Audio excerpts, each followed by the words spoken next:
item number 7A. Commentary to continue. Yes, Deputy Man.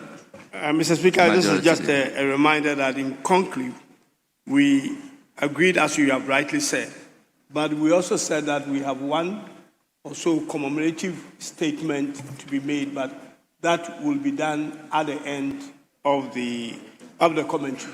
Yes. So because we are going to do it at the end, that's why I didn't mention it. At the end, yes. Yes. Rightly so, Mr. Speaker. So now item number 7A.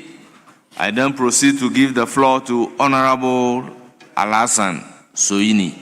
You have 15 minutes.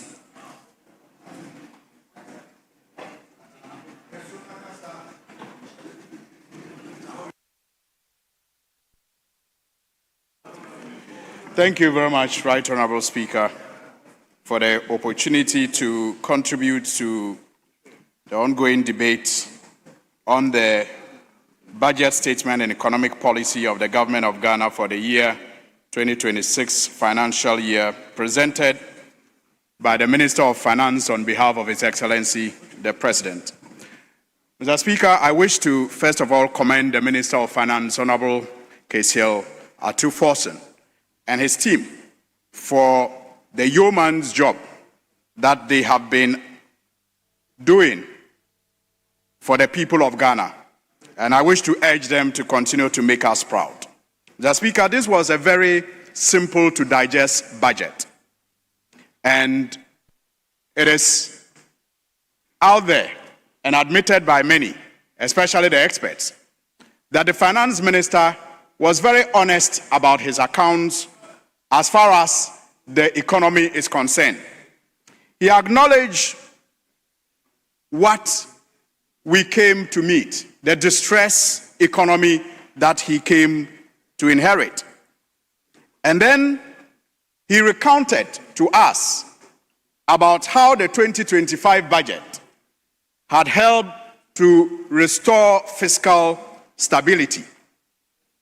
And also accounted to this House how the fiscal stability was being sustained through the introduction of revenue reforms that was to ensure more tax compliance, especially with the introduction of digital means of collecting revenue, like the introduction of AI.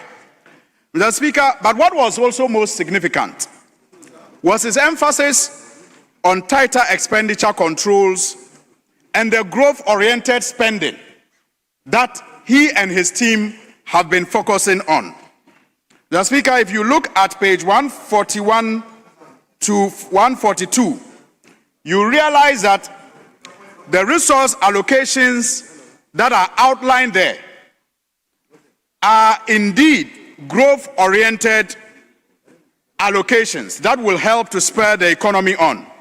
But Mr. Speaker, I have followed the debate in the last couple of days. And I will say that it's been amazing watching our colleagues, especially on the other side, exhibit what seemed like the height of hypocrisy and stunning display of collective amnesia. Mr. Speaker, it is amazing to watch them lament about unemployment and poverty whilst criticizing this government's focus on critical infrastructure.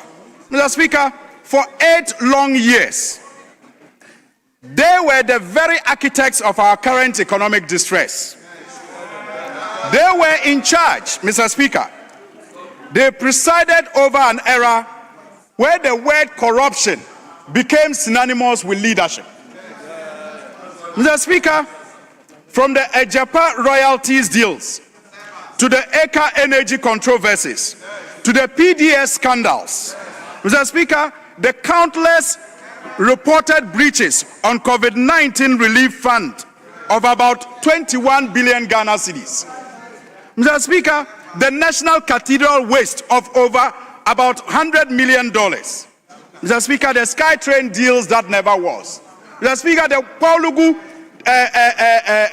multipurpose dam that never was. And the money that the state lost as a result of these ventures. Mr. Speaker, I could go on and on. Mr. Speaker, their tenure was a master class of state capture.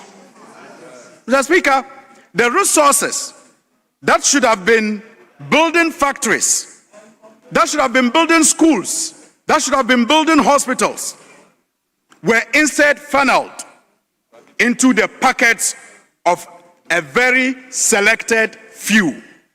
Just because, so when you watch them today lament about unemployment, lament about poverty, it is shocking and can only be described as the height of hypocrisy. Just because yesterday I heard my honorable colleague, Kojo Oppong Nkrumah, make reference to the fact that they handed over about 150 factories. And that because we have cancelled the 1D1F office, Mr. Speaker, those factories cannot provide the jobs that are needed. Mr. Speaker, really, was the 1D1F factory paying the workers? If indeed they handed 150 factories, those factories should be providing the jobs and contributing to the economy of this country, whether a 1DF office is in existence or not. Whether a 1DF office is in existence or not should not affect the running of those 150 factories. Mr. Speaker, they say in our language, in Dagbani, that kaya nyetu zomilgia. Mr. Speaker, to wit, the lack of energy to carry the load that is before you is the reason why you will say the aid that is to help you carry the load has shifted. Mr. Speaker, so clearly, if they had those 150 factories, they would have been functioning and supporting the economy. Mr. Speaker, the culture of corruption that directly fueled unemployment and poverty they now pretend to decry can only be attributed to their administration. How can jobs be created when contract sums were inflated?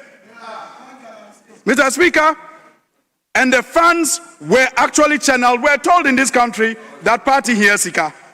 We all witnessed what happened when they introduced LEAP. Mr. Speaker, we witnessed what happened when they introduced NAPCO. Mr. Speaker, these schemes were compromised by systematic graft, leaving beneficiaries in the lurch. Mr. Speaker, the lamentations, therefore, are not a sudden awakening of conscience. They are a political strategy just to evade responsibility. But I assure them that President Mahama and his government will ensure that every peswa that was wasted is retrieved where possible. Mr. Speaker, the priority of this government is on critical infrastructure. And critical infrastructure, Mr. Speaker, is not just luxury. It is a necessary intervention to rebuild the foundation that they destroyed. Mr. Speaker, their administration prioritized consumption, spending on themselves and their cronies, while this government is prioritizing production. And you cannot tackle unemployment, Mr. Speaker, without reliable energy. Investing in the power grid and renewable energy is what will power the industries that will create the jobs. And that is why in this budget, Mr. Speaker, you'll notice the commitment to a GPP2, the construction of another Ghana gas processing factory. Mr. Speaker, you cannot reduce poverty without efficient transport. Building roads, Mr. Speaker, and port infrastructure is what will lower the cost of food and goods and connect farmers to markets and make Ghanaian businesses competitive. And that is why, Mr. Speaker, you will notice in this budget again that we have prioritized critical corridors, road corridors in this country. We have prioritized the construction of the Western Corridor, Wenchi all the way to Wa, the Eastern Corridor, that will take the road all the way from Aflao to the Upper East region. Kolongugu. Mr. Speaker, we have also prioritized the Central Corridor. And as we speak, the dualization of the Accra-Kumasi, highway has reached about 64% completion rate. And Mr. Speaker, you will recall that when we came into power, that project was stalled because there was no dedicated funding for that project. It has been put now on the Big Push agenda. Mr. Speaker, the headline of President Mohammed's Big Push agenda is the new expressway that will see about 8 interchanges on the Kumasi-Accra highway. Mr. Speaker, all of these are not just concrete, bitumen, and metals. Mr. Speaker, these are projects that will impact our economy, that will produce jobs, and that will create employment. Mr. Speaker, you cannot attract investment without a transparent system. The new government, and that is His Excellency President Mohammed's government, is focused on rebuilding trust and directing funds into tangible projects. And these projects, Mr. Speaker, will ensure that we restore the confidence that is required for the necessary investments to be done to bring about the jobs. So, Speaker, finally, I heard the former finance minister yesterday also make reference to food inflation. Honorable Amin Anta, and peddled data that was questionable. Mr. Speaker, I say so because he was referring to the Ghana Statistical Service report. And clearly, Mr. Speaker, what he was quoting could not have been from the Ghana Statistical Service. Because Ghana's food inflation, Mr. Speaker, according to the Statistical Service, Ghana's food inflation has significantly decreased in 2025, dropping from a peak of 23.8% in December to 14.8% this year.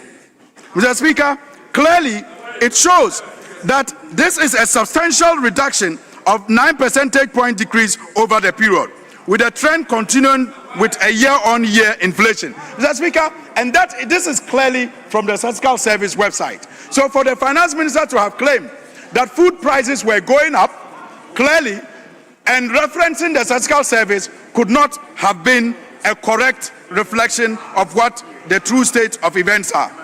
Mr. Speaker, when I speak of this government investing in critical areas that will bring about employment and reduce poverty, I am talking about the finance minister's assurance that about 245 million Ghana cedis is going to be made available to the Ministry of Agriculture to ensure that we improve the agro-industrial value chains covering Feed Ghana. Mr. Speaker, I also refer to the 6.9 billion oil palm finance window that will support implementation of the national policy on integrated oil palm.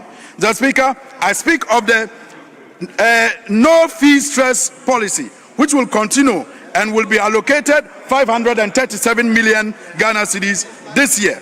Mr. Speaker, I speak of the 25 million Ghana cedis for free tertiary for persons with disabilities. Mr. Speaker, these are the growth-oriented spending that the finance minister seeks to lead his team to implement in the 2026 budget. I therefore call on our friends to drop the height of hypocrisy and join us in approving this budget for His Excellency the President to build the bridge, to provide the ladder that will help us climb out of the abyss that they left this country only about a year ago. I thank you very much.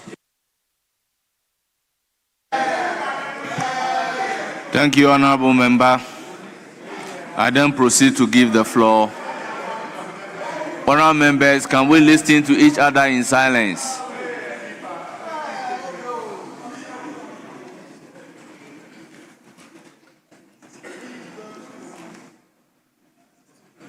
Honorable members, it's now the time to listen to Honorable Dominic Bingab Aduna Nitiwood.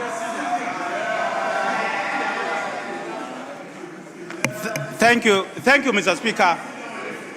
Mr. Speaker, my good friend opposite just spoke as if he was in opposition. My brother, you have moved to government. You are no more in opposition. Bring us the hard evidence of the corruption you are talking about and stop lamenting. Lamentations will not help you. You lamented for 8 years. You are in government, you are still lamenting. Stop the lamentations and work. Mr. Speaker, I hold in my hands 175 promises made in the 2025 budget. Mr. Speaker, if you care, I will lay it for the pleasure of the majority. Mr. Speaker, less than 30% of this has been achieved. And in fact, of the 30% that has been achieved, 70% of it are policies that has its foundation laid by the previous administration. Mr. Speaker, again, I have in my hands promises that were made in the 2026 budget. And Mr. Speaker, in the 2026 budget, you have again gone to make 222 promises. You made 175. You didn't even meet 30%. You have made another 222 promises. Mr. Speaker, let me lay that as well.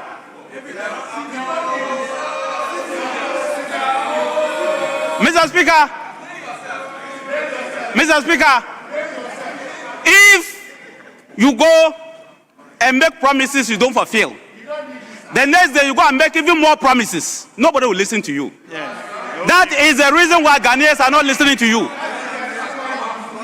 Mr. Speaker, that is the reason why Ghanaians are not listening to you.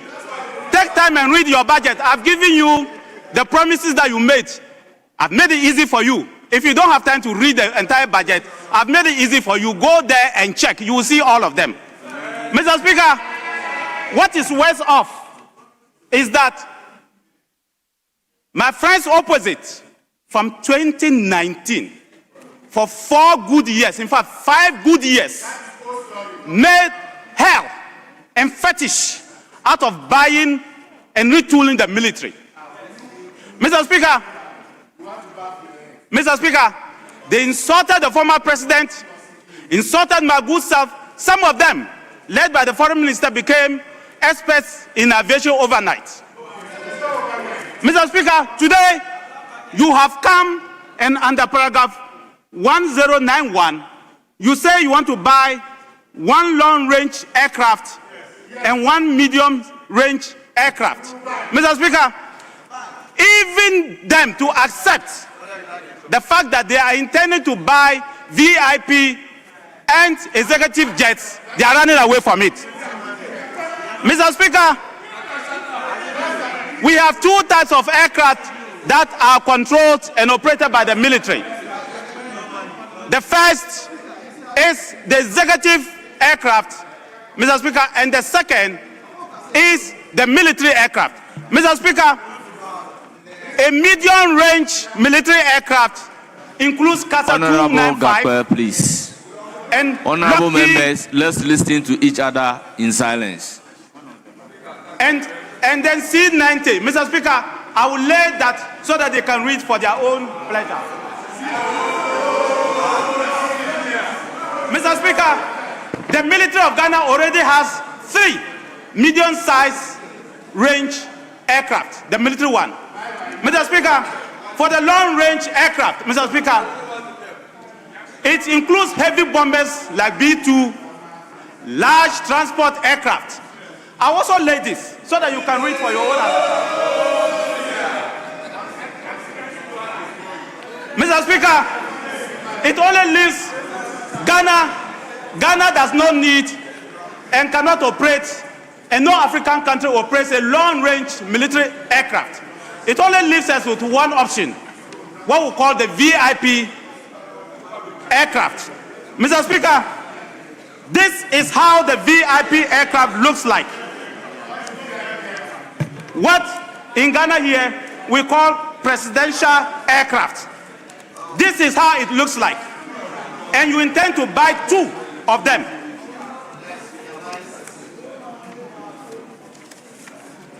Mr. Speaker, this is how they look like.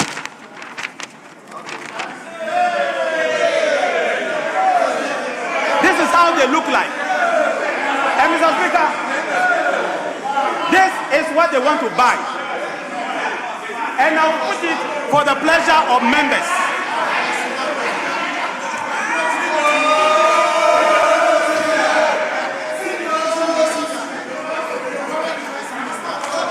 Mr. Speaker, I say this, I cannot, and let me repeat, I can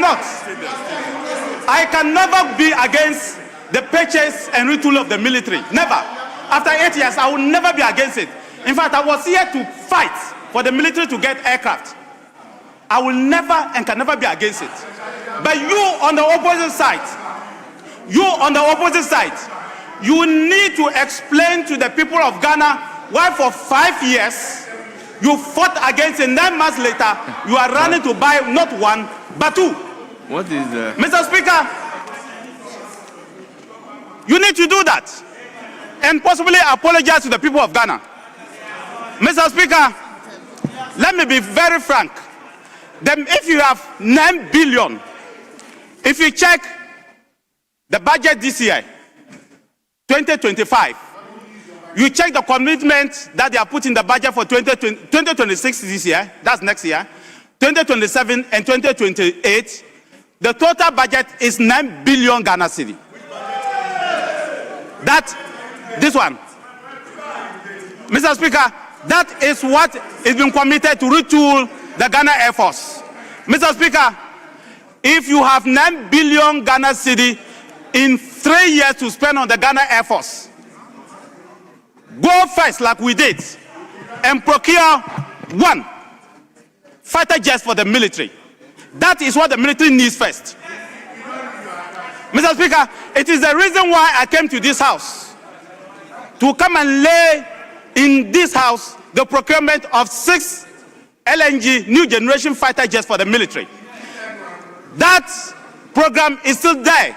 The only reason those jets have not arrived is because we entered into an IMF program and all the funding banks stopped paying. Mr. Speaker, I say to you that if you talk to every soldier, if you talk to every Air Force officer, every pilot, that if government has 9 billion, the first thing they will tell you, Mr. Speaker, is that buy us what we will need to be able to protect the people of Ghana. And what they need to protect the people of Ghana is helicopter gunship and fighter jets first. If you decide to buy this one first, what you are doing, you are buying it for your own comfort. You are buying it for your own comfort, the comfort of the executive. That's one. I'm telling you the truth. I am not saying don't buy it. The military needs it. Go ahead and buy. Yes. But at least buy 1. Honorable Netiwul. Buy 1. Honorable Netiwul, I recognize the majority leader.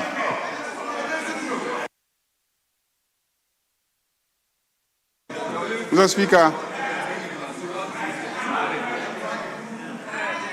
Speaker, I've been trying for quite a while to get your attention, to catch your eye, because a very senior member of this House, who was a front bench member and a leader for a long time, is doing something that I thought we need your guidance on. In the budget statement, there is mention of retooling the Air Force and then budgetary allocations. Without this Parliament being given specs regarding exactly what type of aircrafts the Air Force will be purchasing, he has gone to Photoshop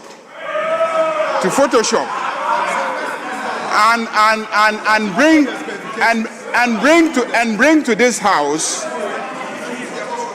his own specifications with with photographs of those specifications. And he is seeking to lay those as official records when the budget statement has not provided any specification what type of short, medium, or long-range aircrafts are going to be purchased for the Air Force. That was why I was trying to catch your attention, Mr. Speaker, that he cannot be allowed to display those and to lay those as part of the official records because it is not contained in the budget. The specs are not mentioned. He is only anticipating, and our rules are clear on anticipation. Since the budgetary allocation is being made, definitely when the finance minister or the Ministry of Defense now goes to procure these items, because there will be international transactions, they will be brought to this house. And in this house, we will see specifically what is being procured to retool the Air Force. I can understand his displeasure and unhappiness that during his term, he could not succeed in getting this house to procure those items. I can understand. But it is no basis for breaching the rules on anticipation. Don't anticipate. Wait, the agreements will come to this house. Whether it is a presidential jet, it is whatever type of aircraft, it is this house that is going to consider and approve it. And at that time, we can engage in the debate that you are engaging today. But for today, you cannot be specific and try to indicate that we are buying a presidential jet of this description because nothing like that is mentioned in the budget. I can understand that this whole side of the house has seen nothing wrong with this budget and thinks that a presidential jet is enough to use to rally people against this budget. But I can assure you that a presidential jet alone is not enough to rally Ghanaians against this very good budget that is going to improve the welfare of Ghanaians. Yes, Deputy Minority Leader. Mr. Speaker, I actually rose to draw your attention to the fact that we didn't know on what point the majority leader was speaking. Well, I will use opportunity to deal with the issue. Debating.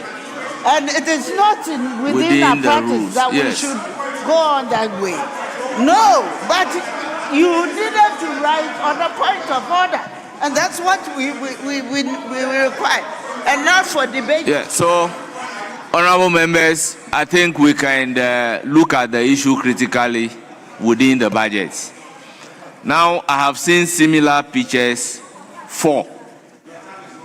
And all the pictures are similar with same inscription. Now, the inscription as to why 4 of them are being tabled, the least said about it, the better. Because the pictures are the same. Honorable Niti would let me finish. Now, the picture has Boeing Business Jet 2. I would want you to link it to the budget and the reference for us to admit it. Else, you would have to take your pictures back. Honourable members, the second issue. I have a paper in my hand which appears to be a Google printout. Now, the Google printout, if I can read it, AI overview. Medium-range military aircraft include versatile transport aircraft like the Lockheed C-130, Hercules Airbus A400M, and Kawasaki C2, as well as tactical transport planes. Honourable members, I am not debating. I also want this particular document to be linked to the budget under reference to make it admissible. Now, the other one is also long-range military with a whole. So, Honorable Nitiwood, my question to you is to link these ones to the budget. Now, I also received a document which is not signed, and it purports to come from the 2025 budget promise by ministries. Now, you have the 2025 budget. What you can do is to take the specific promise and draw the attention of the House to the budget under reference. So I am accordingly returning the documents to you to do the needful.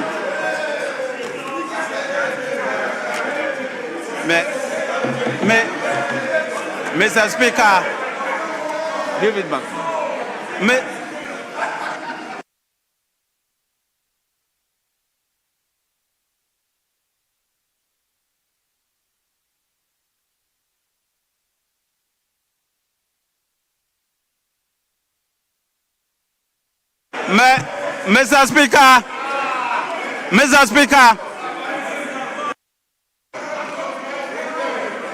Mr. Speaker, I am happy that this is live on TV. So the people of Ghana are watching us. Mr. Speaker, first of all, either some people were not listening or they have just failed to listen. Mr. Speaker, I cite the military operates two types of aircraft. They operate pure military aircraft. And I gave you the description, the type of aircraft that we have. They also operate VIP aircraft. Because in your own budget, you said you were going to buy medium-range aircraft and you were going to buy long-range aircraft. There are only two types you can buy. You can either buy military aircraft or you can buy VIP aircraft. And I took my time to educate you what a medium-sized military aircraft is with description. Mr. Speaker, that's what I gave you. I also took my time to educate you on what a long-range military aircraft is. And that's what I gave you, Mr. Speaker. Mr. Speaker, I then concluded that Ghana already has 3 medium-sized aircraft, so we don't need it, and we have never requested for it. 3 medium-sized military aircraft. 3. I also said, Mr. Speaker, that no African country, in fact, very few countries in the world, apart from about 3 or 4, are operating long-range military aircraft. So Ghana Air Force has never and will never request for long-range military aircraft. What they have requested for is the VIP aircraft, and that is what I came here for. And I'm saying to you that be brave enough and accept that we are going to buy 2 presidential jets. I conclude that, Mr. Speaker, by saying that I will never be against it and I've never been against it. But you are running away from it. Why? It's because of the politics of what you did. The politics of yesterday is making you run away from it. The politics of yesterday, you see, you did politics for 5 years. 5 years of politics against military aircraft. Today, you are running away from it. But I can tell you something. And let me repeat. I can tell you something. I, who sat for 8 years in that place, knows the needs of the military better than anybody in this room. I can tell you that.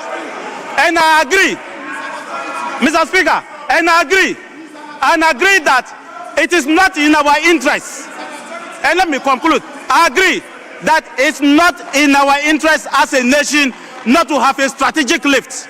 Honorable Nitiwood, I will ask that they should stop your time for you. Let me listen to Honorable Ayariga. Once again, Mr. Speaker.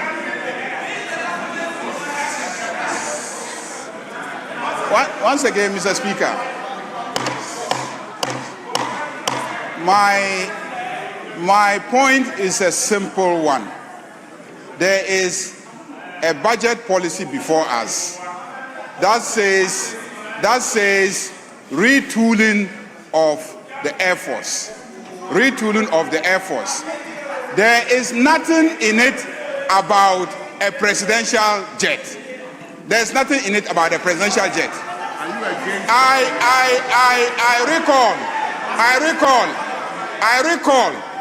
recall that not long ago, just about a year ago, that you were in this house to brief us on the need for this house to approve the purchase of a presidential jet because the existing ones were not fit for purpose, and that is why the president was hiring aircraft and buffing in the air, aircraft that had bathrooms, and he was flying and buffing in the air in aircraft that had bathrooms.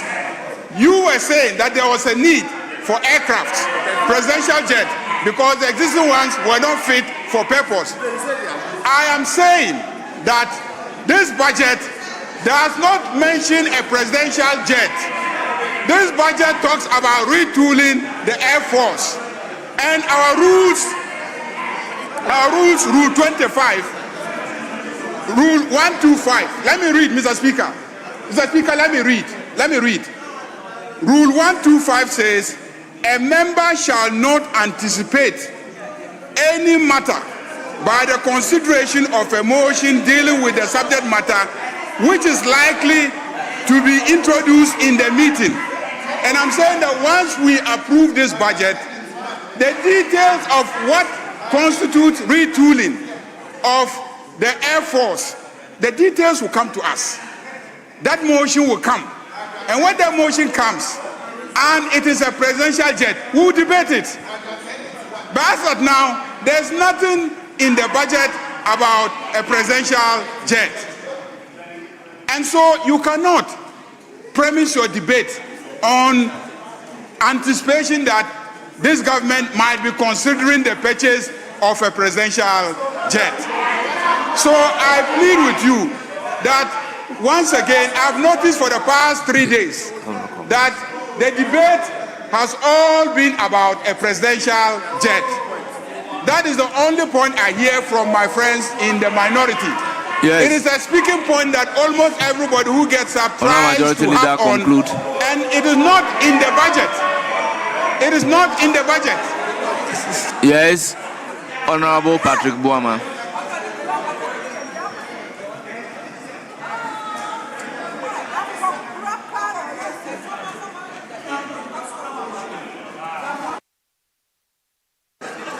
Thank you very much, Mr. Speaker. Mr. Speaker, a little knowledge I have is that every aircraft, be it a presidential jet that the Air Force or the military acquires, belongs to the Ghana Air Force. Whether a presidential jet or a fighter jet belongs to the fleet owned by the Ghana Air Force. So whether it's a retooling of the Air Force, an acquisition of an aircraft for the use of the president, they are all aircrafts that are going to belong to the Ghana Air Force, including the presidential jet in question. So there's nothing strange about the former minister talking about retooling of the Air Force, including the acquisition of a presidential jet. I thank you very much, Mr. Speaker.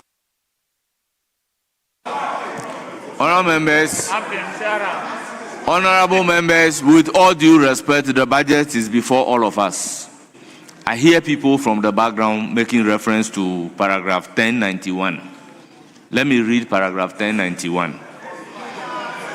Mr. Speaker, the Ghana Air Force will be retooled. Beginning 2026, the government of Ghana will begin the procurement process for the acquisition of 4 modern helicopters and long-range and 1 medium-range aircrafts. So, honorable members, We have always been saying that you cannot be wrong using the constitutional language. In this case, you can also not be wrong using the language in the budget.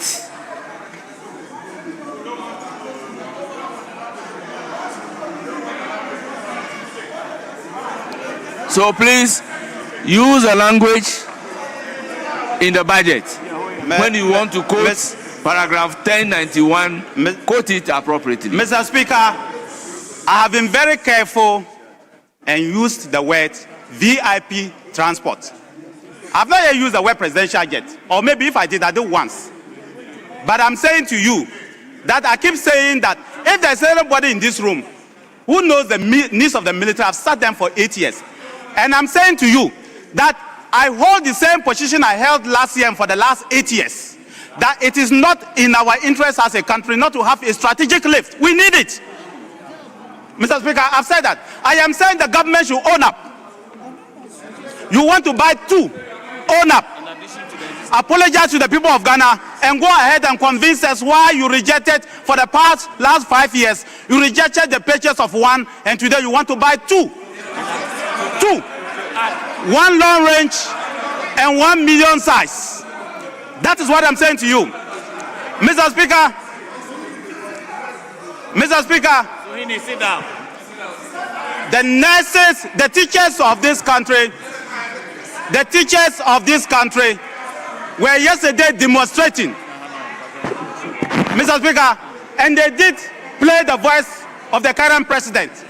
When the current president said to the teachers that he would do automatic posting, where is the automatic posting for teachers? Mr. Speaker, you cannot even post the teachers. The MPP posted over 60,000 teachers in the 8 years. Over 80,000 were health personnel in the 8 years. And over 60,000 education personnel over 8 years. I said 60,000 education personnel over 8 years, we posted them. We again posted over 80,000 health personnel in the 8 years. Yesterday, teachers were on demonstration. The nurses came and did their own. Why are you sophisticating these two things when you promise them? These two sectors. Why? Why are you not employing them? You promised them you employ them. Why are you not employing them? You give teachers 6,000. The 6,000 that MPP gave them 10,000. You are refusing to employ them. So what you are simply doing is employing what the MPP bequeathed to you. Mr. Speaker, let me state that if you had completed the 1D1F, you would have employed in excess of 5,000 people. Mr. Speaker, if you had completed Agenda 111, you would have been able to employ in excess of 3,000-4,000 people. Mr. Speaker, I said to this government that the only interest you have is about yourselves. That's your interest you have. You are satisfying yourselves. You are not satisfying the people of Ghana. This budget is about satisfying yourselves. That is what you are doing. That is why you are buying things for your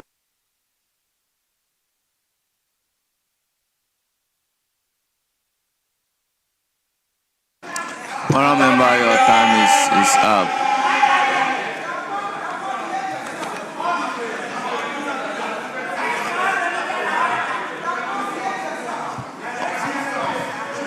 Honourable member, clearly, anytime there is interruption, I ask that they should stop your time. And accordingly, they have been stopping your time. I announce it because I do not control the time. So I normally announce. Honourable members, before proceeding to acknowledge our guests, let me indicate that I have given the opportunity to Honorable Dominic Bingab Aduna Nitiwood to link the pictures and other documents to the budget under reference. he has not been able to do so. Honourable members, on that note, having not linked the pictures and other write-ups to the budget, I would order that anything said about the pictures as well as the documents should all be expunged from our record as if it does not exist. Honourable members, I have also looked at the budget carefully.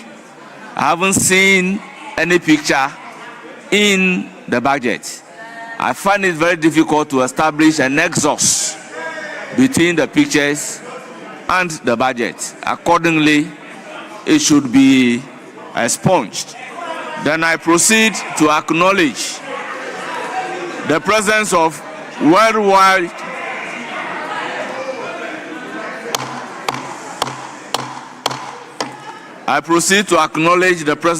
Worldwide Council of Clergy, led by Most Reverend Dr. Felix, presiding bishop. They are from New Job and South constituency, they numbered 32. We also have Prince KKMA, number 1 Junior High School, led by Sarah Boatima, assistant head teacher from Kung Kantamansu, they numbered 70. We also have Prince KKMA number 2 Junior High School, led by Raphael Tay Manyabi, assistant head teacher. They are also from Kung Katamansu. They numbered 70. Honourable members, on your behalf, I welcome them to Parliament of the Republic of Ghana. You are welcome. May you have a very fruitful stay.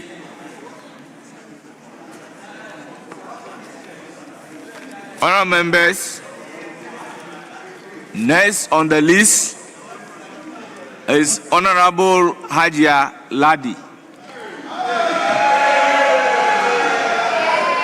You have 15 minutes.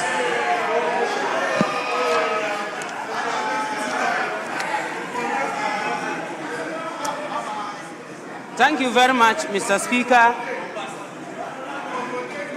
Mr. Speaker, I rise to comment on the statement of the budget presented to this House by the Minister for Finance on behalf of the President of the Republic of Ghana, His Excellency John Dramani Mahama.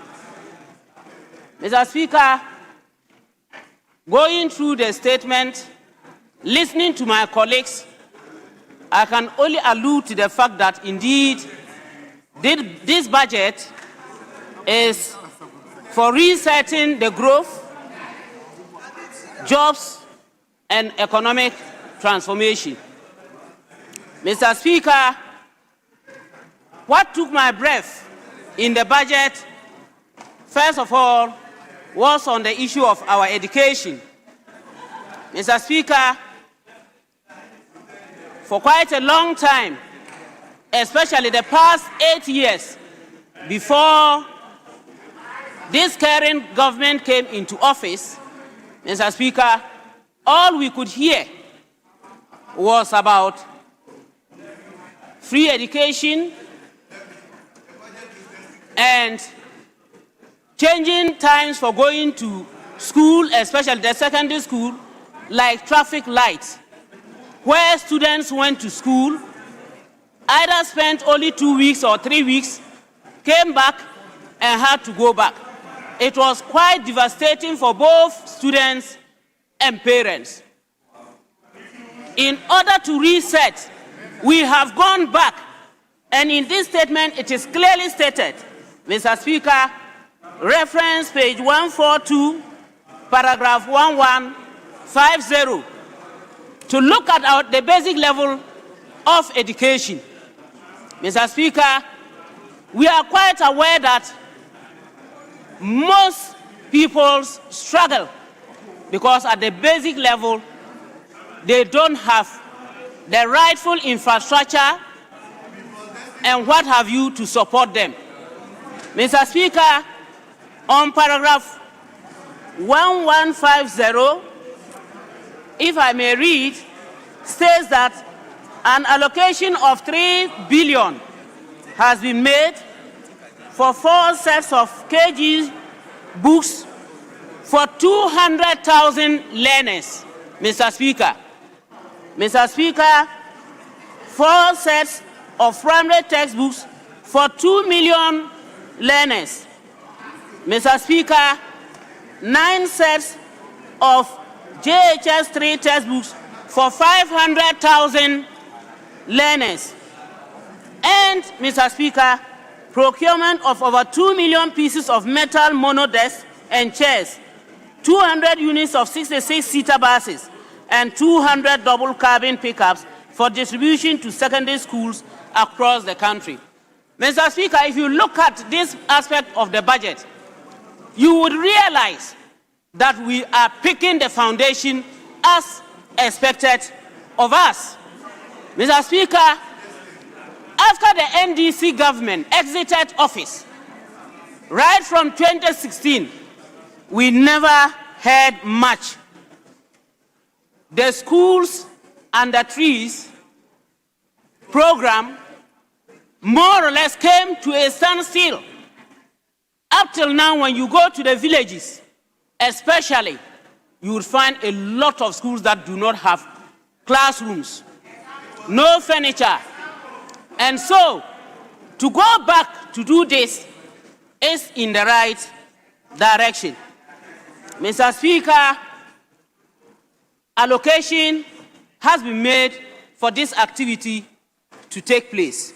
Mr. Speaker, it is very interesting for some of us to sit here and listen with rapt attention that our colleagues on the opposite side will argue and raise everything that they think they can say against the current government after only being in governance for just 9 months.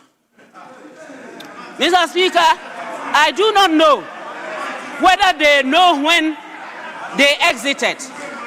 Mr. Speaker, it is interesting, very interesting. The issue of Galamsey has been on their lips. It has been on their lips as if they left governance 40 years ago. Have we so soon forgotten? Have we forgotten of the committee report that was produced by the Professor Frimpong Boateng committee? Have we so soon forgotten that we in this country we listened to people refusing to even listen to that report, not to talk of saying that they will even punish those who were found culpable. Today we are talking about Galamsey and alluding to the fact that Galamsey is an issue that this current government should take up very seriously. When you have just left government, what did you do? Actually, this government is taking it up very seriously because you can see the number of people who are being held for misbehavior when it comes to the issue of Galamsey. We all know the kinds of forests that have been destroyed. Some of you went sitting at Iyoko, dragging yourselves on the ground because you thought that someone who has done this disservice to this country has been arrested. Me and you are sitting here and you want to tell me that we are not working hard against Galamsey. That is what is being investigated. And whether you like it or not, they will be taken on. Mr. Speaker, as for the corruption, it's just by us. We have a very good swimming pool, a very big one. And it is not only the swimming pool. If you talk about corruption, it's not only the swimming pool. There were bungalows there that were pulled down. 58 million Ghana cedis went down the drain. 58 million Ghana cedis went down the drain. Nobody was found culpable. All of them, the then government tried as much as they could to clear them and for them to go for free. We talk of development and we want to make sure that the grassroots actually gets what is expected of them. And yet, a contractor was taken to go and work on the Kwalagu Dam, and he took not less than 11 million Ghana cedis. And you think that this government is not doing the best? After the government has made allocation of monies to ensure that the food that has been produced would be bought and stored for the use of especially our students. Mr. Speaker,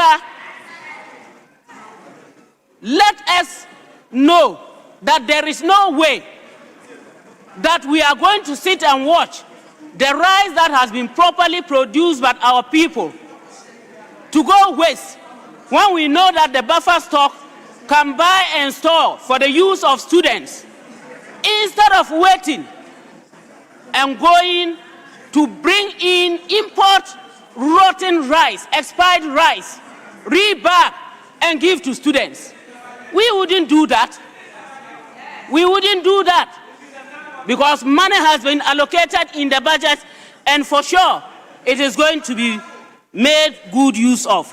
Mr. Speaker, as we continue, we should be conscious of the fact that in this country, the issue of roads came up very seriously. My own road is part of the Bolgatanga Boku Pulmakom stretch. Mr. Speaker, immediately our colleagues opposite came to power. Within 2 weeks, the project was stopped.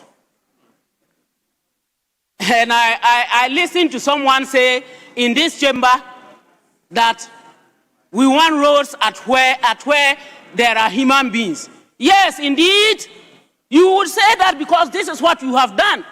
The very onion that your wife or whoever goes to the market to buy in Accra, you do not know that it passes on that road to Accra.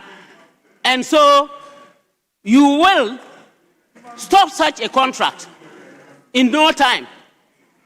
And you will sit down and tell us that we are not doing what is expected of us. Mr. Speaker, I am so happy that when it comes to health, our government, under His Excellency John Dramani Mahama, is taking up not less than 10 of the Agenda 111 projects. We want to let everyone in Ghana, and for that matter our colleagues opposite, to understand that resetting a country means that anything that would be done to benefit the Ghanaian, the taxpayer, should be done.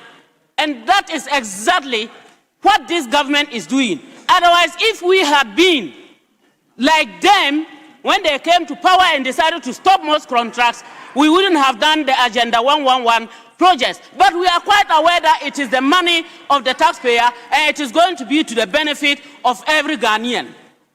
And so it is being done. We shouldn't run away from issues and rather try to bring issues. Mr. Speaker, I will not be able to finish without mentioning LGBTQ++. Is it not interesting that we sat here, worked on the bill, did everything possible, and eventually, when it was sent for the president then to append his signature, he rejected it. Today, the same persons have the guts to tell us that we must sign it. We will, inshallah, we will sign it. We will sign it. His Excellency John Dramani Mahama is ready to sign it, and it will be signed. Because we are not going to dance to whatever you are doing or what you are saying. We are going to do it and say it as expected of us. Mr. Speaker, if we come to the issue of projects, and we suppose that this government is not working hard to ensure that this country, and for that matter, every Ghanaian benefits, I'm not sure we would have been ensuring that the district assemblies, decentralization, this is proper decentralization, are being given the funds to ensure that there are markets in basically every district, because the government is fully aware that both men and women, children, boys and girls alike, their economic prosperity many a times ends in the markets. Let us even take Accra Central. Not too far, Mr. Speaker. When you get there, you realize that the market actually needs a lot of work. Even the Kayaye, whom we were working hard to support, that when they came, they decided to build hostels for them to go and sit in. Instead of training them and supporting them, they find it difficult to work in the markets when they go to carry goods for people. This is something that we must give a very big hand clap to His Excellency John Dramani Mahama. Mr. Speaker, the schools that we have always touted and spoken about, what did the previous government do? Food for students.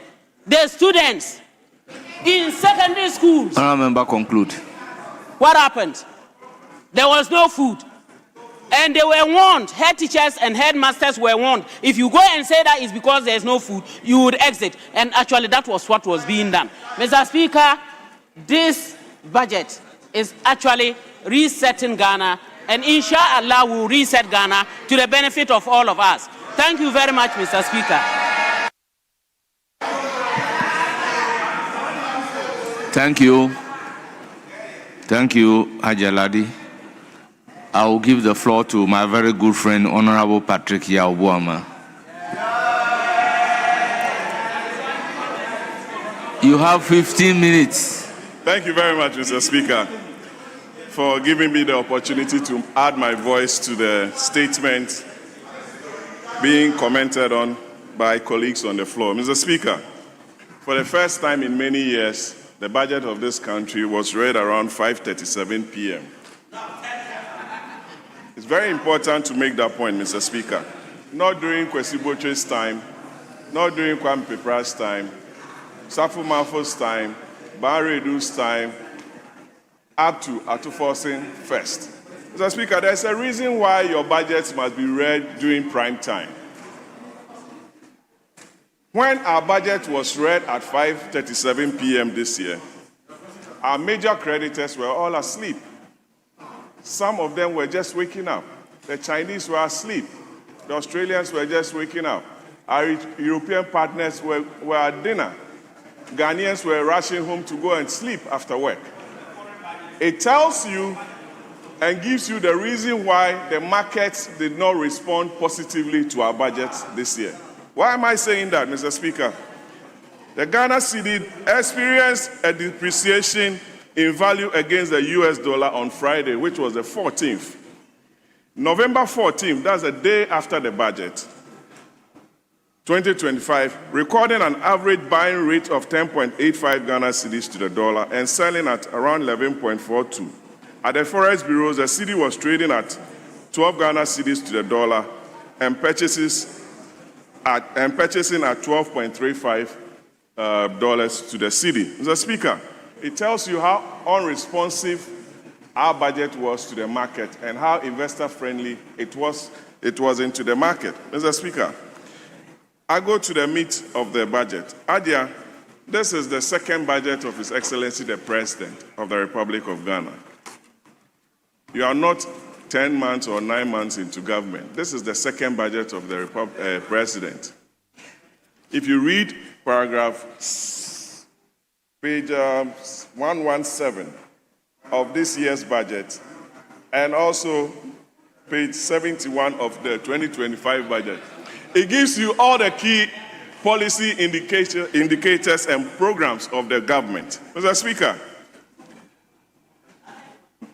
according to the Minister of Finance, revenue from oil is falling, and I didn't hear any specific policy measure to improve upon our oil revenues. Mr. Speaker, as we speak, the Pecan Oil Block, which has Lukoil as a major stakeholder with 38%, with Lukoil having to face sanctions from the United States of America, I expected the minister to have given us a clear policy guideline on what the government of Ghana was doing to shore up our oil revenues. And I read from the statement from the U.S. Department of Treasury Office of Foreign Assets Control, OFAC, that all assets of Lukoil ought to be taken care of, or they should start with the process of winding up their assets by the end of this year. I know the officials of this government are interested in the second gas processing plant, but this is a very important matter that the government should have taken a closer look at. I know you are talking to some Americans on some plant in Oklahoma. Closely, we are monitoring to see the outcome of that, Mr. Speaker. Mr. Speaker, in this year's budget, the mention of private sector, I counted about 22 in different paragraphs, Mr. Speaker. But the private sector is not responding to the call of this government, Mr. Speaker. If you look at the macroeconomic indicators that the minister mentioned, inflation around 8%. But the ones that the private sector has to look at to take the bold steps to invest and create the needed jobs in the country were very weak and low. Mr. Speaker, non-performing loans, according to the Bank of Ghana, is just around 23%, Mr. Speaker.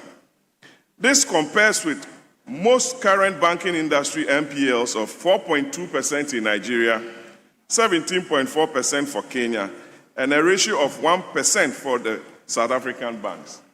So, if the government is refusing or has not taken any bold steps to pay contractors of monies owed them, how would they be able to go out and make the necessary borrowing, invest in the right sectors of the economy, and create the needed jobs that this budget is seeking to talk about? Mr. Speaker, if you look at the cover page of this year's budget, you can see a clear Photoshop of a certain express road that the minister spoke about, that he was going to construct an express road to Kumasi. Mr. Speaker, what is the crime of the people of this country, especially those of us who ply that route to our villages, especially from Accra to Paga and to Boko? For 8 years, from 2009 to 2016, not a single kilometer of road was added by the NDC government. Yes. You come into government again, and instead of you prioritizing with the completion of the dualization of the Accra-Kumasi road, you are telling us that you are going to construct an express road. From which funds? It's a complete misplaced priority. What Ghanaians want to see is the completion of the dualization project that was started by the Akufo-Addo administration. Yes. Then you can even look at that, because even the financial models do not help you. How are you going to construct this? Through a PPP arrangement? And how much are you going to charge road users? It's for you to take that decision. But Mr. Speaker, let me share this data with you. I got it from the National Road Safety Authority. In 2025 only, deaths on the Accra-Kumasi Highway is 525 for Eastern Region, Ashanti 570, and Greater Accra 331. Mr. Speaker, so a reasonable government would take the completion of the dualization program as a priority, complete it, and save Ghanaian lives rather than taking another step of constructing an expressway, which I believe it's not a priority for Ghanaians. Mr. Speaker, it's very important we look at that.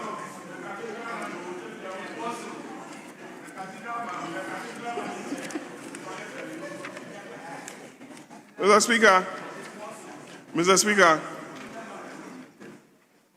Speaker, the budget also made some allocation to the agency responsible for the fight against Galamsey. Mr. Speaker, a whopping 150 million cedis has been allocated to them. I did some conversion and it came to about $30 million. It's a good step that we need to fight Galamsey. But the monetary mechanisms that ought to be in place, especially with the promise of the NDC government to come in and fight Galamsey, I believe has not been met. Mr. Speaker, we were promised a complete state of emergency by the government of the day. Various speakers at different political events made it a promise that they were going to ensure that the president issues a state of emergency. It's clear that the government is not ready. It's clear that the government is taking a snail-pace step in order to fight the Galamsey menace. Mr. Speaker, the Catholic Bishop Conference has spoken. Honourable Member, they should stop the time for Honourable Patrick Obama. Yes, Majority Leader. Yeah, Mr. Speaker, the NDC as a political party and John Dramani Mahama as the candidate never promised a state of emergency. Never. NDC never promised. The manifesto is there. The manifesto captures the promises we made to Ghanaians. And there are video clips of every rally, every statement of the candidate, John Dramani Mahama. And he never promised a state of emergency. So I believe the honorable member can retract that and continue, even though I have no problem if the honorable member says that an expressway to Kumasi is unnecessary. The people of Kumasi don't deserve an expressway. I think that the state of emergency was never promised. There was never a commitment of John Dramani Mahama and the NDC. Yes, Honourable Patrick Boma. Mr. Speaker. Did you say some experts propose a declaration of state of emergency? Or you said the NDC promised a state of emergency? I said the NDC promised a state of emergency. And I insist on that, and it's on record, Mr. Speaker. It's on record. And secondly, the majority leader has become the chief interjector of debates. It's within his right. But the people of Kumasi, the Ashanti region, Eastern region, Upper East, Upper West, Bono Ahafu deserve the completion of the Accra-Kumasi Techiman dualization project. It's a priority that the government must take into consideration. Accra-Kumasi Techiman? Yes, because you can't go to Techiman unless you want to go through Atebubu and Nkranza. through Mampong. That is what I was talking about. So we need that road. The country needs it. Ayariga needs it. The people of Boku needs it. Ajia needs it to Pusiga. And it's one of the most important routes in this country. Mr. Speaker, to continue, Mr. Speaker, if you look at Appendix 3A of this year's budget, the Bank of Ghana is promising again zero financing of our budget. Mr. Speaker, we saw that in 2025, and we are seeing that again in 2026. The question that I want to ask the Bank of Ghana is that, who is funding the gold reserve program? How much gold has been purchased? How much has been sold? At what rates? And at what price? I'm asking them these questions. Mr. Speaker, what has been the impact of this gold reserve program on the books of Bank of Ghana? Has it resulted in some losses? There are questions that the Bank of Ghana will have to come here to answer, Mr. Speaker, in due course. Mr. Speaker, the Bank of Ghana is financing activities under the Gold Reserve Program because I filed a question, an RTI question, to the Ministry of Finance when I saw that the ministry had not released a single cedi to the Gold Board. I got a response from the Ministry of Finance, and they confirmed, yes, in a letter signed by the Chief Director of the ministry, that yes, the ministry has not made a single allocation to the Gold Board. So, where is the Gold Board getting its funds from? If the Bank of Ghana is saying they are going to continue with zero financing, how are they being funded? So, Mr. Speaker, these are very important matters that we'll be looking at. Mr. Speaker, we are not against a program to stabilize the currency, but the transparency that it requires, as the representatives of the people, we need to know so that no laundered funds are brought into the country to be used for some illicit activity. I'm not impugning that, Mr. Speaker. Mr. Speaker, thus far, I would like to commend the maker of the statement as the Minister of Finance for presenting the budget of the Republic of Ghana on behalf of the President, and ask that during the estimates and debates that will ensue, we will bring to the fore that if a vote is taken around the cabinet table, I don't think the Minister of Finance will score 30%. 10. Because he has failed to make budgetary allocations to the ministries. And they know. They know it. He will not score 30%, not 10% around the table. Suhini is aware.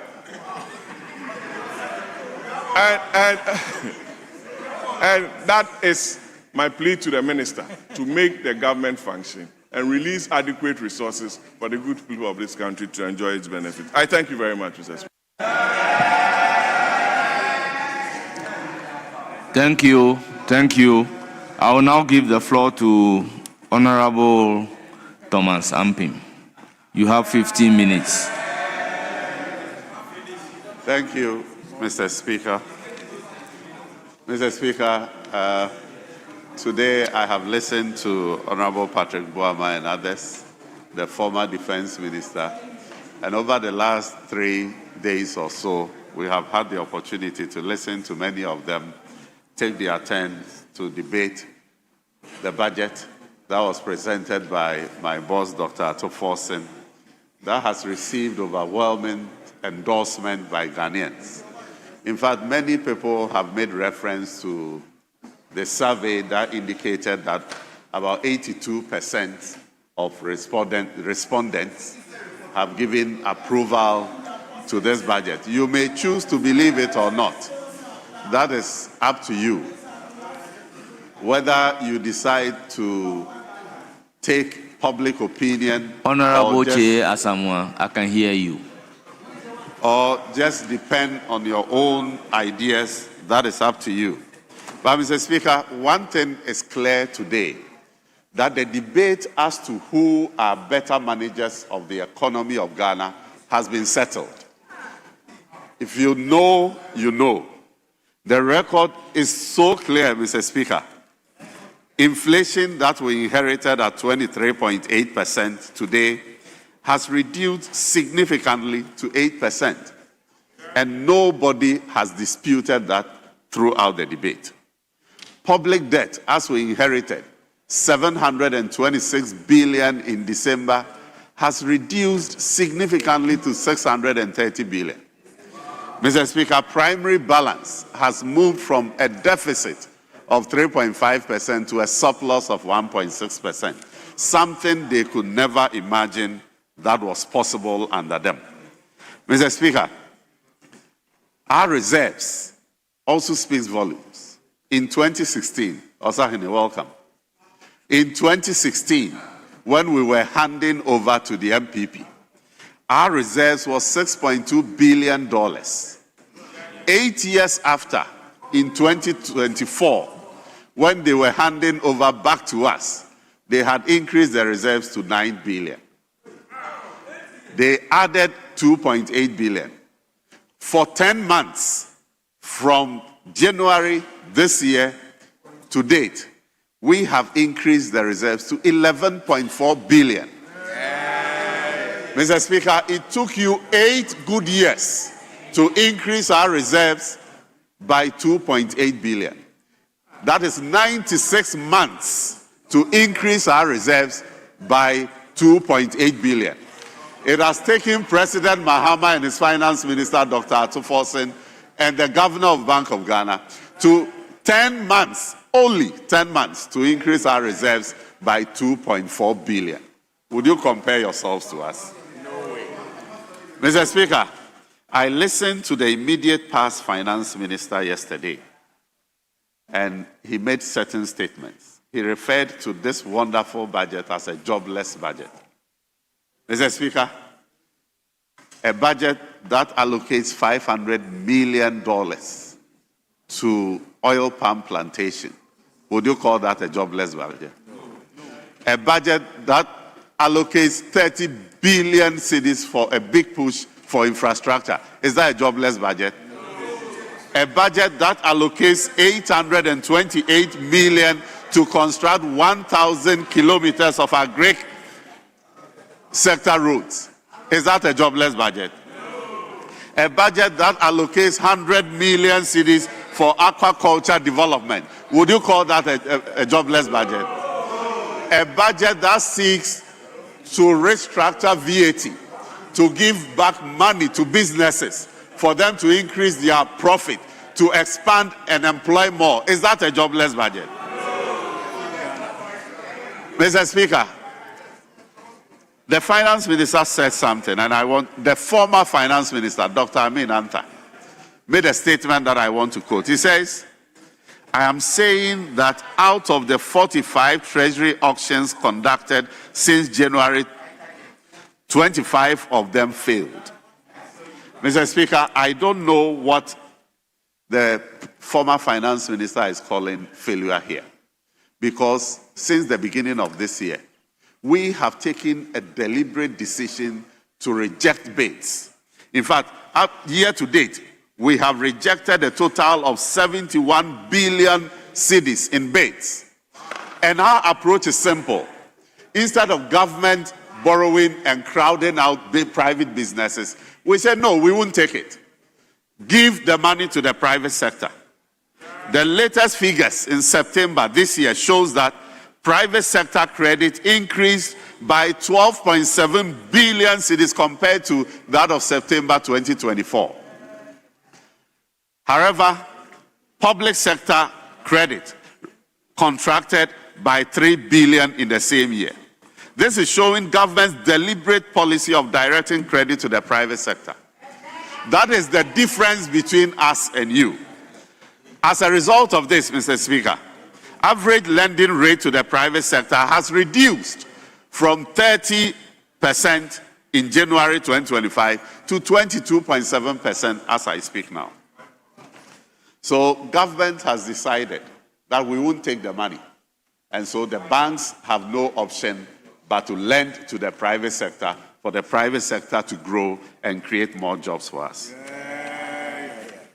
Mr. Speaker, one issue that our opponents have been talking about since the beginning of this debate is to question the growth rate that we indicated in the budget at 4.8%. Mr. Speaker, I take their criticisms as an encouragement for us to do more for Ghana. That is how I want to interpret their criticisms. But if you look at it, Mr. Speaker, half-year growth under you in 2024 was 5.1%. The same period for us, we have grown this economy by 6.3%. So I want to tell you that by the end of the year, we will exceed our target. Our approach is different from yours. We promise less and deliver more. You blow your horns. You promise and walk all over and do little. That is the difference between us. Mr. Speaker, I listened to Honorable Patrick Boama. He just stepped out. Talked about the time the budget was presented. It wasn't our decision at the Finance Ministry to come and present the budget that late. It was a deliberate delayance on your part that caused the budget to be presented late. And look, I was personally worried that because the budget was being presented late, it won't get the traction that it needed. But guess what? Ghanaians have really shown that they believe in His Excellency President Mahama. They believe in the policies of Dr. Kasila Toforsen. And back to the statement made by the former finance minister. In fact, I was shocked to hear Dr. Amin Anta complain that we are not borrowing more. Auctions are not coming. I mean, is it that for you, success is about borrowing? Clearly, you borrowed and celebrated by throwing a Kenke party. We don't see borrowing as an achievement. For us, an achievement is managing less to do more for Ghanaians. In fact, if quoting the Bible hadn't been made unpopular by somebody, I would have supported this by a Bible story that talks about feeding thousands men with 5 loaves of bread and 2 fishes. But I don't want to go there. Efficiency. So we want to manage this economy with the little resources. And that is why we are doing more, even at a time that we don't have access to the international bond market. Mr. Speaker, that is what is happening today to our economy. I have seen the former Minister for Defense on his feet, and he spoke about retooling of the military. Mr. Speaker, I wanted to be sure whether he was against the retooling of the military or not. But he chose his words and said that he's not against it, and I'm happy that he's not against it. But the information I'm getting from the military, the place you led, headed for 8 years, is that the 3 aircrafts that you spoke about, only 1 is functional as we speak. Only 1 is flying. You let it rot. Many years ago, no, not many, recently, you said they were not fit for purpose. You let it rot. And you justified why the president will rent commercial, will rent jet and bath in the air. You did that here. Today, because your sitting position has changed, you are singing from a different hymn. Mr. Speaker, the majority leader indicated that you get the details, the specs for all these equipment that we are buying for the military. We will interrogate them here. And I will tell you that the cost of 1 aircraft will be far less than the amount you spend for President Akufo-Addo to rent luxurious aircrafts and fly around this country.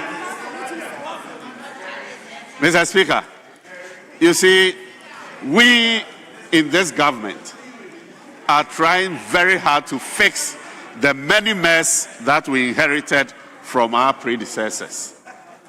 If we go to the energy sector, Mr. Speaker, we inherited an IPP debt of $1.6 billion. As at the end of the second quarter this year, the debt stood at $1.4 billion. It has taken the combined effort of my boss, Dr. Ato Forson, and John Jinapor to renegotiate this debt with the IPPs. And the renegotiation has saved us a quantum $252 million. Mr. Speaker, as I speak now, the new renegotiated figure of $1.19 billion has been structured to be paid over a period of 5 years. In this year, 2025, we have programmed to pay $397 million. We are almost done with the payment of this amount. And next year, 2026, we have programmed to pay $282 million. Dr. Ato Forson says that we even want to front load this amount and pay the amount earmarked for next year, this year, so that we can free fiscal space for other things next year. ECG today is on course. We are no longer building arrears. Mr. Speaker, if you look at the trend, energy sector was having serious risk on our budget.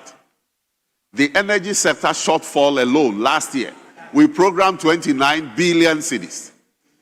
Because of the prudent management by this government, we will spend far less than that. Because we've been able to increase gas production, and that is substituting for the expensive fuel in powering our plants.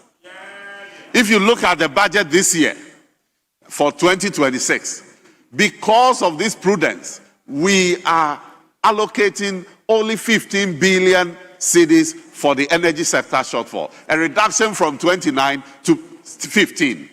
We are working to such a time that that amount will be reduced significantly. Mr. Speaker, these are the things that are happening in this country, and everybody is applauding President Mahama and his finance minister. Mr. Speaker, yes, timekeepers, stop the time for the Deputy Finance Minister. Yes, minority leader. Speaker, with respect, I have followed the submissions of our colleague, the Deputy Minister of Finance. He has no submissions on his own, save that he keeps referring to submissions made by this side. But he's made a very fundamental submission that is in error. He contends, through his submissions, that ECG, there is some prudence and efficiency there. Mr. Speaker, what he is failing to tell this House is that this year alone, utility tariffs have gone up by over 18%. They have also, Mr. Speaker, all the tariffs that Honorable have Minority gone Leader, up. you have your turn to debate. No, Mr. Speaker, it's a point of order. You have your turn to debate. Mr. Speaker, it's a point of order. If he says something that you said is not true, then you can interrupt. Mr. Speaker,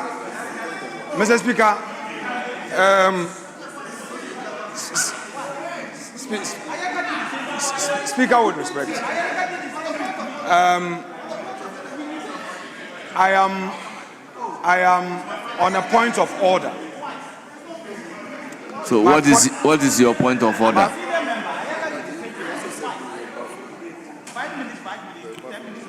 Mr. Speaker. What is the point of order? Very well. Mr. Speaker, my point of order is grounded on the fact that he is misleading the House by presenting some facts that do not support the reality. What he is saying is that I'm interested in hearing the misleading. Sure. What he is saying is that at ECG, they are getting more revenue now because of prudence to enable them pay their debt. Mr. Speaker, that is not correct and it's misleading. Yes, so and I'll state the explain to correct you why. position. Mr. Speaker, it is misleading because the revenue increase is as a result of the 18% tariff adjustment we have seen thus far.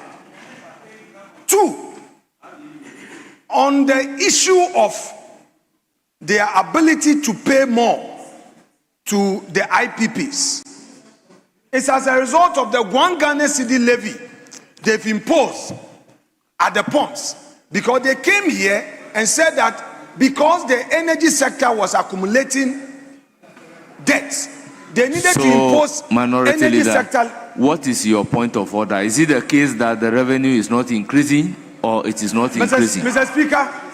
Speaker, thank you for patiently inquiring.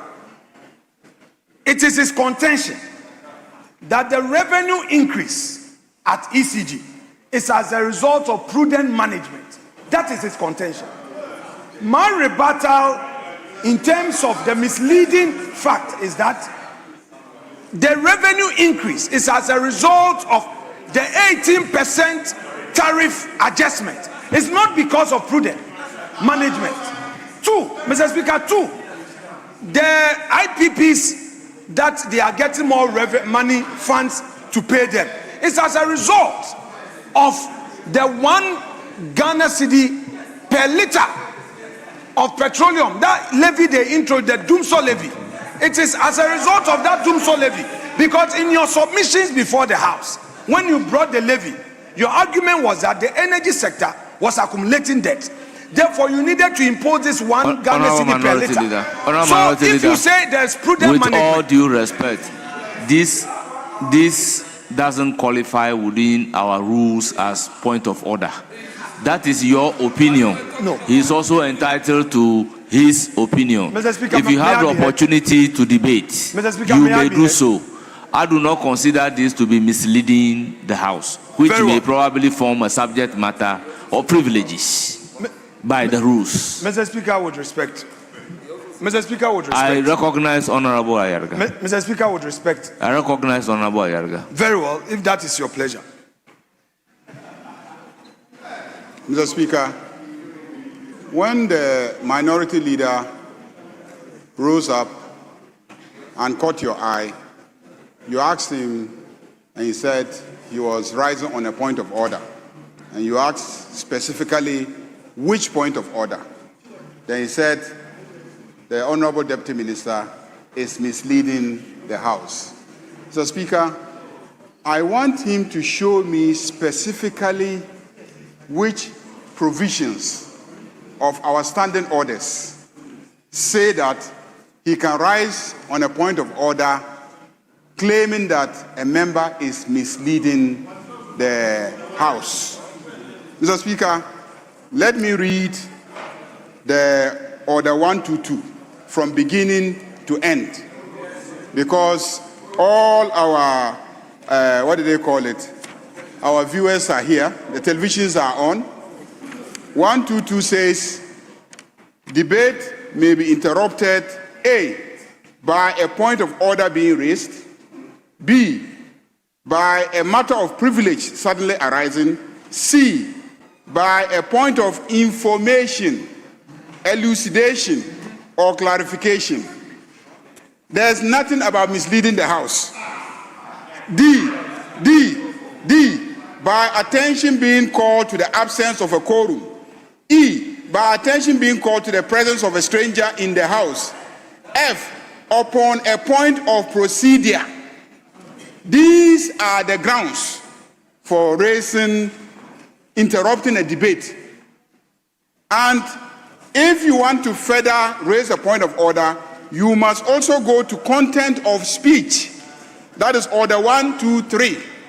And show that the speech being made by the person on whom you are raising a point of order violates the provisions of order 1, 2, 3 on the content of a speech. And it also says that a member or a person entitled to participate in a debate shall not make reference to any matter on which judicial decision is pending. So judicial decision pending, you can't comment on it. So a point of order can be raised. A member shall not use offensive, abusive, insulting, blasphemous, or unbecoming words, or impute improper motives, or impugn the integrity of a member. So those are the grounds on which you can say that a member is out of order because the content of his speeches violates these orders.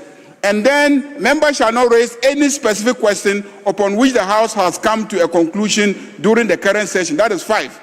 And then 6, the speech of a member shall be relevant to the subject matter under consideration.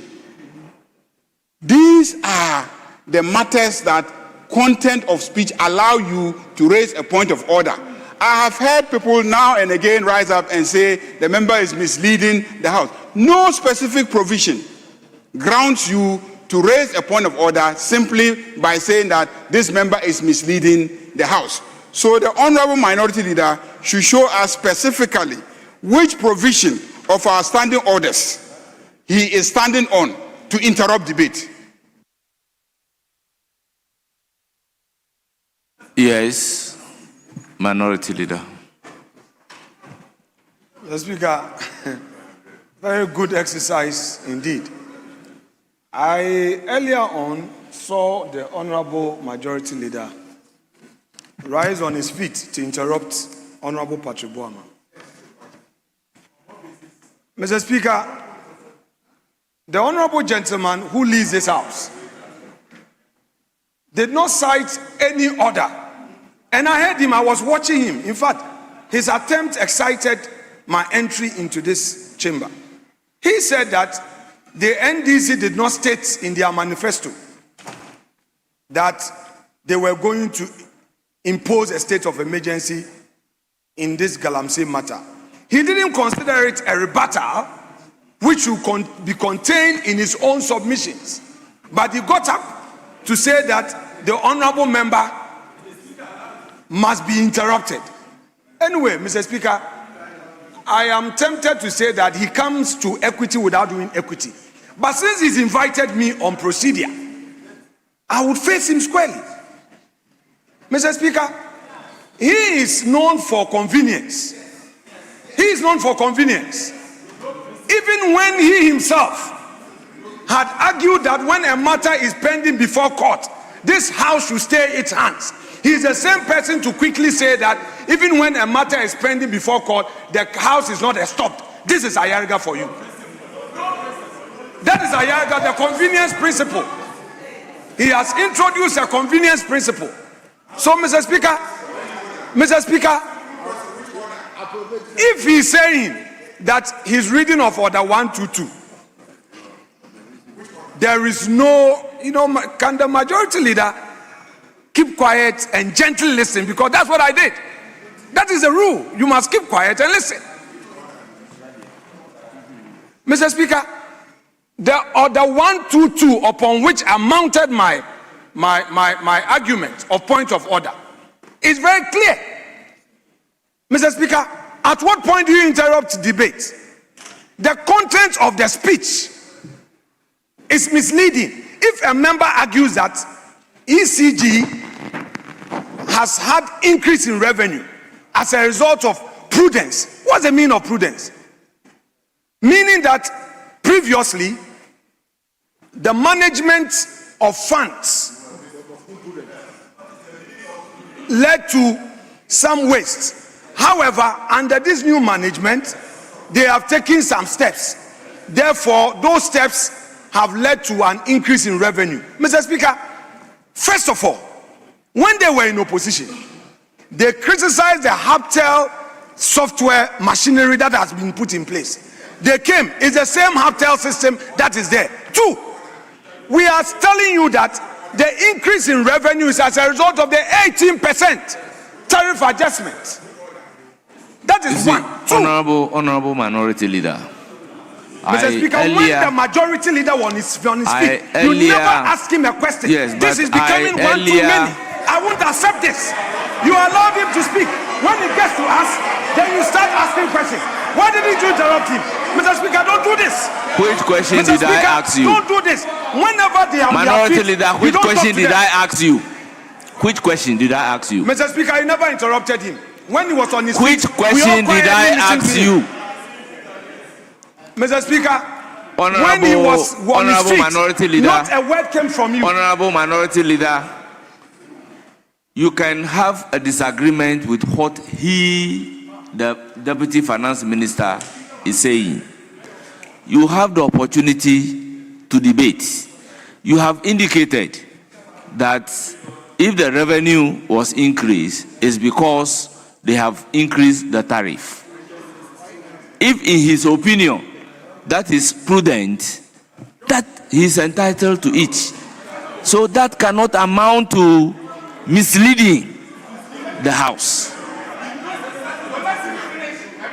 So, Honorable Minority Leader, you have the opportunity. You can disagree with him, but your disagreement with what he is saying will not amount to a point of order within the meaning of the rules. Mr. Speaker, you have made a good call. Earlier you ruled, and upon ruling, I resume my seat. You, however, granted the space for the majority leader to come in to now ask me a specific question. Mr. Speaker, he asked me a question on procedure. You allowed him to flow until he finished. Mr. Speaker, you can hear him, you see? Now, you gave me the opportunity to respond to him because I had yielded to your ruling. But because you gave him the opportunity to ask me a direct question on order 122 and 123, it was therefore important to come back to explain to him the mainstay of my argument. So, Mr. Speaker, if you are keeping to your ruling, I will yield because, Mr. Speaker, if you rule, that is the order. Yes, but that Mr. is Speaker, exactly what I'm trying to do. Mr. Speaker, again, the rule on fairness also requires that both sides must be treated fairly. Mr. Speaker, if you have ruled on my matter, then what was the basis for he coming back as if he is a presiding officer? Mr. Speaker, he came back really reading the same rules again and going on to say that I should answer. These were his words. And you asked that Honorable Minority Leader respond. That is why I was responding. So, Mr. Speaker, if this is your ruling, so be it. I take it. Very well. Thank you so much. Very well. Thank you. Yes, Honorable Deputy Minister, conclude.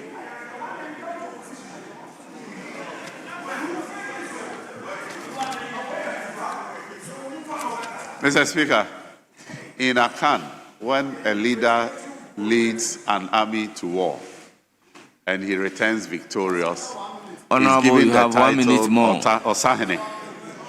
But when the leader goes to war with a contingent of 137 and returns with only 78, he is referred to as Osakwa. Mr. Speaker, what is the meaning? I was on the point. What is the meaning? That easy, a slave to war. Mr. Speaker, I was making the point that the energy sector is now being prudently managed. And coincidentally, the energy minister has just walked in. Mr. Speaker, he was questioning the prudence that I was talking about. And Mr. Speaker, the prudence is where ECG today is not procuring things that they don't need. Honorable Minister.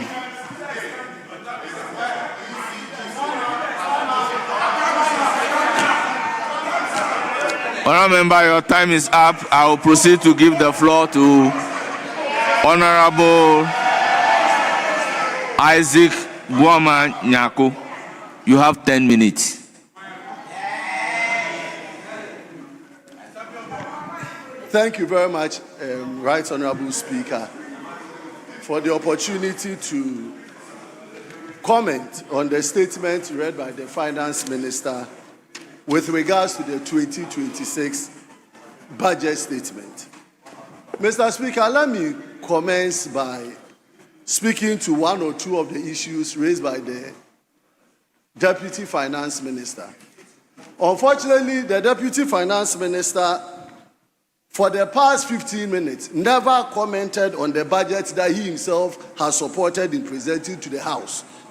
He only came in to comment on remarks that have been passed by the minority, to which he thinks he disagreed. That tells us as a House that the budget that was presented by the Finance Minister is not fit for purpose and lacks substance. Mr. Speaker, the 2026 budget is a run-off to the 2025 budget. And so the 2025 budget, it will entitle us to interrogate and find out what were the issues that were promised in 2025 and what had been the government's performance in 2025 before we can even have something to comment on the 2026 budget. Because as the Finance Minister said, why would you say that an allocation for 30 billion big push is a bad budget? Why would you say 825 million to construct 1,000 kilometers of agri roads are a bad budget? Why would you say 100 million for aquaculture is a bad budget? Allocation is not release. So the same way you allocated in 2025, allocation for women's banking, 50 million, it never came to pass. Allocation for coders, 50 million, it never came to pass. It is for the same reason why we cannot trust the allocations in the 2026 budget. Because if wishes were horses, beggars will ride. Mr. Speaker, let's go into the 2025 budget as was presented and it's being looked at. At page 151, Appendix 1, yes, 151, Appendix 1C. It talks about the general performance, the growth performance of government between 2025 and 2026. That is 2025 budget. No, 2026. I'm referring to 2026 budget. That is so. Okay, but you said 2025. That is what I mean. No, 2026 budget.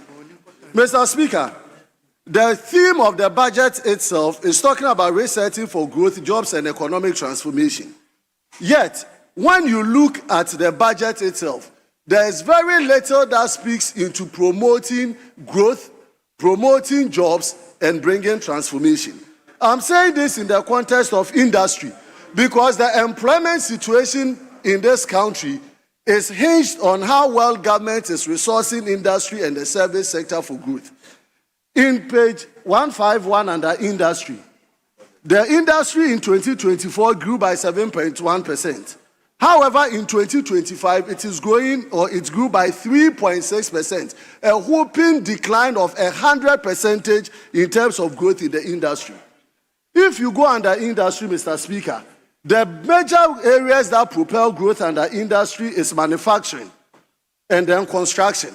If you go under manufacturing, the industry in 2024 grew by 19.1%. The industry in manufacturing grew by 3.9% in 2024. And it is just growing according to government at 4.0, which is flat. When you go to construction, in 2024, it grew by 9.6% in 2024. But in 2025, it grew by 2.9%. Mr. Speaker, 9.6% to 2.9%. And these are the areas that the Ghanaian people are seeking for employment. These are the areas that affect the growth and development of the youth. However, you are dealing with all the macroeconomic indicators. Interest rate has fallen, all of the CD depreciation. But where is it hitting the pockets of the unemployed youth in this country? Mr. Speaker, go to service industry. The minister said service industry is growing by 6.4% in 2025 as against 5.4%. But check the detail of the service industry. The detail when you take trade, repair of vehicles and household. This is what the Aboso kind people want to see growth so that they can employ people. 2024, it grew by 3.6. 2025 is growing by 3.1, a decline. Hotels and restaurants, where Ghanaian industries are looking at creating jobs. In 2024, it grew by 4.8%. In 2025, it's growing by 3.5%, a decline in the growth of it. Mr. Speaker, go to transport and storage. In 2024, 5.8%. In 2025, 3.5%. The entire areas of growth that will propel employment for the youth are all on a decline. So what is the government telling us when it comes to employment? You are saying that you are going to employ over 800,000 people. However, in 2025, you couldn't tell Ghanaians the number of jobs that you have created. Mr. Speaker, let me move into the revenue situation. In the revenue situation, if you check the government, revenue has fallen from 189 billion to 186 billion. This, if you check the indirect tax, it has also fallen. So government doesn't even have the revenue to grow this economy. In 2026, government is still projecting higher revenue. Yet it has not put in place strategies to collect revenue to grow the economy. Mr. Speaker, check the tax refund. Government reduced it from 6% to 4%. Yet the refund for the year 2025 and 2026, under page 154, if you go into the refund, it is all on a decline. Check the refund position. And so, Mr. Speaker, there is very little that gives hope to employment for the youth of this country. Speaker, the VAT reform that the minister talked about, consolidating VAT to 20% from 21.9% that he talked about. The real estate sector is supposed to be charged a whopping 20% of tax out of 5% that they were paying under real estate. And so housing deficit is going to increase in this country, and the real estate is going to collapse under this government. Mr. Speaker, let me move on to the energy sector, where my good brother John Jinapor is here. Page 118, paragraph 900 of the budget.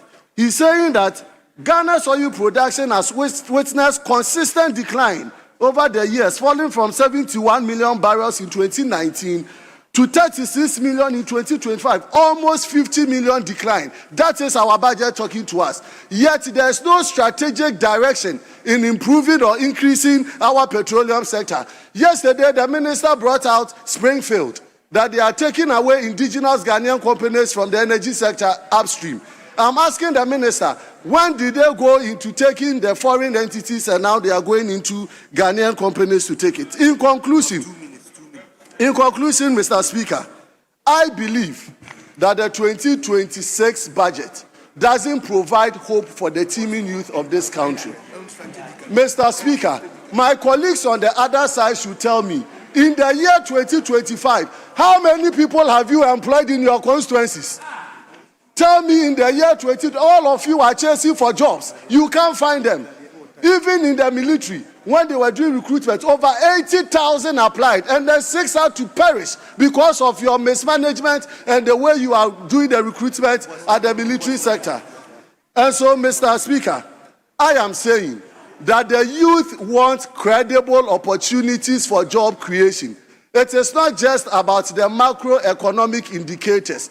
It is about strategic thinking in promoting economic activities. And I am saying that the productive sectors of this economy has not been touched. Government only promises with allocation. They don't give releases. Ministries, departments, and agencies have not gotten what they require even to grow their ministries. And that is why all of us sitting in this chamber, we can talk about the macro indices, but we are looking at ourselves miserable. My communities are poor. The economy is looking macroeconomic right, but our pockets are dry. Mr. Speaker, the minister has to check on it. I thank you for the opportunity, Mr. Speaker. Honourable members, Permit me to acknowledge the presence of food science and technology from the northern region, specifically Sanariugu. They are led by Sam, lecturer, and they are from Sanariugu municipality. The number is 73. Our members, we also have UPSA, led by Richard Yao Fiajo. Group leader, they are in Medina. The number 56. On your behalf, I welcome all of them. May you have a fruitful stay. Honorable members at Conclave, we agreed to take 30 minutes break, and this is the point to take the said 30 minutes break. Honorable members, my time is 3:26. We are coming back exactly at 4 o'clock.